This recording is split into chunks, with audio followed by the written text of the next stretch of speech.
Assalamualaikum warahmatullahi wabarakatuh. Nah, hari ini solihah kita belajar tentang peredaran darahku sehat. Nah, ini tema 4, subtema 1, pelajaran pertama, muatan pelajaran IPA. Nah, hari ini kita belajar tentang peredaran darah, ya. Nah, sebelumnya, siapa yang hari ini sudah bersyukur dengan bersedekah terhadap anggota badannya dengan melakukan sholat duha? Sudah semuanya ya? Iya, soleh-soleh semua. Masih ingat dengan gambar yang ada di samping ini? Iya, sistem pencernaan. Pada pelajaran sebelumnya, kita sudah belajar tentang sistem pencernaan. Dalam sistem pencernaan kita, itu menghasilkan sari-sari makanan. Nah, sari-sari makanan itu diangkut oleh darah untuk diedarkan ke seluruh tubuh. Nah, siapa ya yang mengedarkan sari-sari makanan ini? Iya, itu tugasnya darah. Nah, selain itu, darah juga mengangkut karbon dioksida dan oksigen hasil dari sistem pernafasan. Itu termasuk juga tugas dari darah. Nah, misalnya dilihat ya, ini ada yang berwarna merah-merah ini adalah sel-sel darah. Sedangkan yang berwarna coklat atau orange ini merupakan sari-sari makanan. Nah, tugas darah ini mengangkut sari-sari makanan untuk diedarkan ke seluruh tubuh. Selain itu, darah juga mengedarkan karbon dioksida dan oksigen. Nah, dalam sistem pernafasan kita menghirup oksigen lalu masuk ke paru-paru. Nah, di situ terjadi pertukaran dengan zat yang namanya karbon dioksida. Nah, baik karbon dioksida maupun oksigen ini diedarkan oleh darah juga.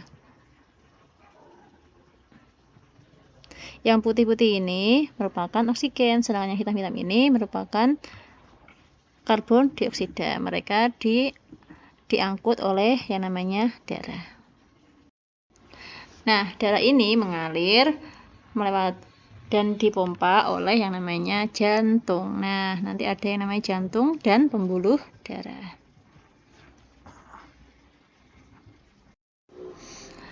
Organ peredaran darah pada manusia dan fungsinya.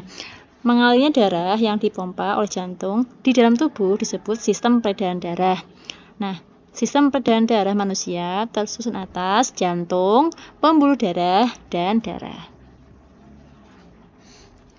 Nah, di sini ada bagian-bagiannya. Ada banyak sekali bagian-bagian dari jantung. Jantung dan pembuluh darah. Nah, bisa dilihat di gambar, jantung berfungsi untuk memompa darah. Sedangkan pembuluh darah berfungsi untuk menyalurkan darah.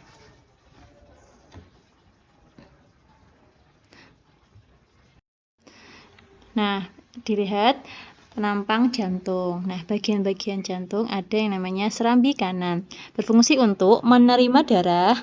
Darah ini mengandung CO2 dari seluruh tubuh.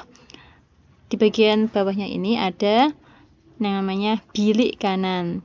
Nah, bilik kanan ini berfungsi untuk memompa darah yang mengandung CO2 atau karbon dioksida ke paru-paru. Sedangkan bagian yang ini kiri, bagian atas ada yang namanya serambi kiri, berfungsi untuk menerima darah yang mengandung O2 atau oksigen dari paru-paru.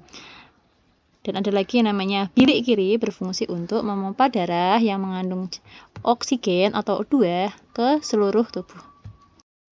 Selanjutnya ada yang namanya peredaran darah besar dan peredaran darah kecil.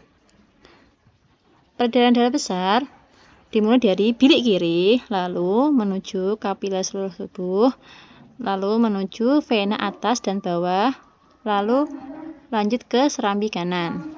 Bisa dilihat gambarnya.